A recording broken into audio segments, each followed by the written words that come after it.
تصور کیجئے 7ویں صدی کا مکہ، توحید کی ایک آواز بلند ہوتی ہے اور اس کے جواب میں 3 سوال پوچھے جاتے ہیں، لیکن یہ صرف سوال نہیں تھے، یہ ایک چیلنج تھا۔ پہلا سوال بڑا سیدھا تھا، اپنے رب کا نسب نامہ بتاؤ، اس کا حسب نسب کیا ہے؟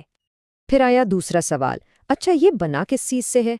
ان کے ذہن میں تو سونے چاندی پتھر کے خدا تھے، تو انہوں نے سوچا شاید یہ بھی ویسا ہی کچھ ہوگا۔ اور آخر میں تیسرا سوال، اس کے بعد اس کا وارث کون ہوگا، یہ سب کچھ کس کا ہوگا؟ یعنی وہ ہر چیز کو انسانی پیمانوں پر تول رہے تھے۔ ان سوالوں کے جواب میں نبی کریم صلی اللہ علیہ وسلم خاموش رہے۔ جواب زمین سے نہیں آنا تھا، جواب سیدھا آسمان سے اترا۔ یہ قرآن کا صرف ایک چھوٹا سا باب نہیں ہے، بلکہ یہ ایک تاریخی مقابلے کا براہ راست الہی جواب تھا۔ تو ان سوالوں کو صحیح سے سمجھنے کے لیے چلے تھوڑا سا ماضی میں چلتے ہیں، اس دور میں جسے دور جہالت کہا جاتا ہے۔ 360 یہ صرف ایک نمبر نہیں ہے، یہ کعبہ کے اندر اور آس پاس رکھے ہوئے بتوں کی تعداد تھی۔ ہر بت ایک قبیلے کا، ایک علاقے کا خدا تھا۔ اس سے اندازہ لگایا جا سکتا ہے کہ اس وقت کا معاشرہ کتنا مشرکانہ تھا۔ اور ان کے عقیدے واقعی حیران کن تھے۔ ایسے خدا جن کو وارث چاہیے، جن کی بیویاں ہوں، ایسے خدا جو کھجور، پتھر یا ریت سے بنائے جاتے تھے۔ فرشتوں کو اللہ کی بیٹیاں سمجھا جاتا تھا۔ ان کا ماننا تھا کہ خدا اکیلا ہو ہی نہیں سکتا۔ تصور کریں، لوگ سفر پر جاتے تو کھجور سے اپنا خدا بناتے، اور جب بھوک لگتی تو اسی خدا کو کھا بھی جاتے تھے۔ یہ حالت تھی۔ تو جب توحید کی آواز گونجی، یعنی ایک اللہ کی بات ہوئی، تو مکہ کے سرداروں کی نیندیں حرام ہو گئیں۔ وہ پریشان تھے کہ یہ کیسا رب ہے جو دکھائی نہیں دیتا، جس کی کوئی مورت نہیں، یہ ہماری 360 بتوں کی جگہ کیسے لے سکتا ہے؟ اور دیکھیں، ان کی پریشانی صرف مذہبی نہیں تھی، اس کے پیچھے سیاست بھی تھی اور پیسہ بھی۔ انہیں ڈر تھا کہ اگر سب ایک خدا کو ماننے لگے تو کعبہ آنے والوں کی تعداد کم ہو جائے گی، ان کی تجارت ٹھپ ہو جائے گی، اور معاشرے میں ان کا جو رتبہ تھا وہ بھی ختم ہو جائے گا۔ تو اس ڈر سے انہوں نے ایک منصوبہ بنایا، اور وہ منصوبہ تھا یہ سوالات۔ ہمیں اپنے رب کے بارے میں بتاؤ، انہوں نے پوچھا۔ اس کا نسب کیا ہے؟ وہ بنا کس چیز سے ہے؟ اس کا وارث کون ہوگا؟ بنیادی طور پر وہ اپنی چھوٹی سی سوچ کے مطابق خالق کائنات کو بھی انسانی رشتوں اور کمزوریوں کے ترازو میں تولنے کی کوشش کر رہے تھے۔ سوالات تو پوچھ لیے گئے، زمین پر ایک سناٹا تھا، لیکن آسمان پر معاملہ کچھ اور تھا۔ یہ سیدھا اللہ کی شان پر، اس کی ذات پر ایک حملہ تھا۔ اور جیسا کہ ہم نے پہلے کہا، جواب نبی صلی اللہ علیہ وسلم نے اپنے لفظوں سے نہیں دیا، جواب جبرائیل علیہ السلام کے ذریعے اترا۔ جواب خود اس ذات نے دیا جس کی نہ کوئی شروعات ہے نہ کوئی انجام، اور یہ لمحہ تھا سورۃ الاخلاص کے نزول کا۔ تو آئیے اب ان 4 مختصر سی لیکن بے حد گہری آیات میں چلتے ہیں اور دیکھتے ہیں کہ کیسے ہر آیت نے ان کے ایک ایک سوال کا ہمیشہ کے لیے آخری جواب دے دیا۔ پہلی آیت، ان کا سوال تھا تمہارا رب کون ہے؟ جواب آیا قل هو اللہ احد، کہہ دیجئے وہ اللہ ایک ہے۔ یہاں اللہ نے اپنا ذاتی نام بتایا اللہ، اور پھر اپنی سب سے اہم صفت وہ احد ہے۔ اب یہاں ایک بہت ہی دلچسپ بات ہے، عربی زبان میں ایک کے لیے 2 لفظ ہیں۔ ایک ہے واحد، مطلب نمبر 1، جس کے بعد 2، 3، 4 بھی آ سکتے ہیں، لیکن دوسرا لفظ ہے احد۔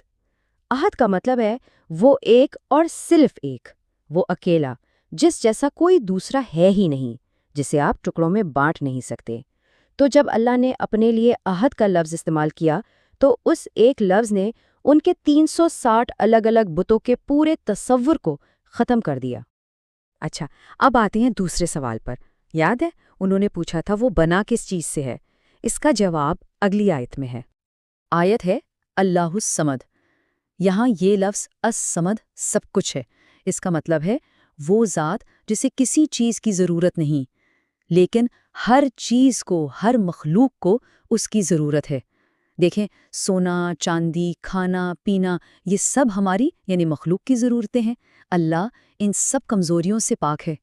تو جب کہا الصمد تو مطلب وہ کسی مادے سے نہیں بنا، کیونکہ اسے کسی چیز کی حاجت ہی نہیں۔ اس ایک لفظ نے ان کے مادی سوال کو ہی بے معنی کر دیا۔ اور پھر آئی تیسری آیت، جو ان کے نسب اور وارث کے سوالوں کا سیدھا جواب تھا۔ لم یلد ولم یولد۔ اس کے دو حصے ہیں۔ پہلا، لم یلد، نہ اس نے کسی کو جنم دیا، اس سے ان لوگوں کو جواب مل گیا جو فرشتوں کو اللہ کی بیٹیاں کہتے تھے۔ اور دوسرا حصہ، ولم یولد، اور نہ وہ کسی سے جنم لیا گیا، اس نے ان کے اس کے ماں باپ کون ہے والے سوال کو ہمیشہ کے لیے دفن کر دیا۔ اور آخر میں چوتھی آیت جو پوری بات کو مکمل کرتی ہے، وَلَمْ يَكُنْ لَهُ كُفُوًا أَحَدٌ، اور اس کے برابر کا، اس جیسا کوئی بھی نہیں ہے۔ یہ ایک حتمی بیان ہے۔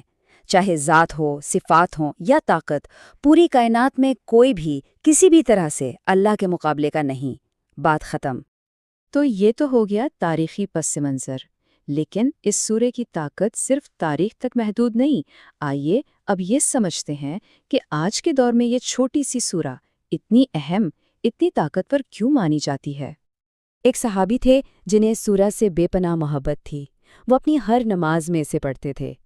جب نبی صلی اللہ علیہ وسلم تک یہ بات پہنچی تو انہوں نے فرمایا، اسے خبر دے دو کہ اس سورت سے اس کی محبت نے اسے جنت میں داخل کر دیا ہے۔ سوچنے کی بات ہے، ان کی جنت کا سبب ان کی اس سورت سے محبت بنی۔ کیوں؟ کیونکہ اس میں ان کے رب کا خالص تعارف ہے۔ اس سے یہ پتہ چلتا ہے کہ صرف اللہ کی صفات سے محبت کرنا بھی کتنا بڑا عمل ہے۔ اچھا، اس سورہ کی اہمیت کو سمجھنے کے لیے ایک اور نقطہ دیکھتے ہیں۔ علماء کہتے ہیں کہ قرآن پاک کے جو موضوعات ہیں انہیں ہم موٹے طور پر 3 حصوں میں بانٹ سکتے ہیں۔ پہلا حصہ ہے احکام یعنی قوانین، دوسرا حصہ ہے قصص یعنی انبیاء کے قصے اور تاریخ، اور تیسرا اور سب سے اہم ہے توحید یعنی اللہ کون ہے، اس کی ذات اور صفات کیا ہیں۔ اب قرآن کی اکثر صورتوں میں یہ تینوں چیزیں ملیں گی، کچھ احکام، کچھ قصے اور کچھ توحید، لیکن سورۃ الاخلاص یہ وہ واحد سورہ ہے جس میں 100% صرف اور صرف توحید ہے۔ اس میں کوئی قانون نہیں، کوئی قصہ نہیں، صرف اللہ کا تعارف ہے۔ اور کیونکہ یہ قرآن کے 3 بنیادی موضوعات میں سے ایک موضوع کو پوری طرح بیان کرتی ہے، اسی لیے اسے ثواب کے اعتبار سے 1/3 قرآن کے برابر کہا گیا ہے۔ مکہ کے وہ لوگ تو چلے گئے، ان کے بت بھی ٹوٹ گئے، لیکن ان کے سوالوں کے جواب میں جو سورہ نازل ہوئی وہ آج بھی ہم سب سے ایک سوال کرتی ہے۔ ان کے بت پتھر اور کھجور کے تھے، ہمارے بت کس چیز کے بنے ہیں؟ کیا وہ پیسہ ہے، طاقت ہے، رتبہ ہے؟ یہ سورہ ہمیں یاد دلاتی ہے کہ اللہ احد ہے، وہ ایک ہے۔ سوال یہ ہے کہ کیا ہمارے دلوں میں بھی وہ واقعی ایک ہی ہیں، یا ہم نے اپنی خواہشات کو اس کی جگہ دے دی ہے؟ یہ وہ سوال ہے جس پر غور کرنے کے لیے یہ مختصر سی وضاحت ہمیں دعوت دیتی ہے۔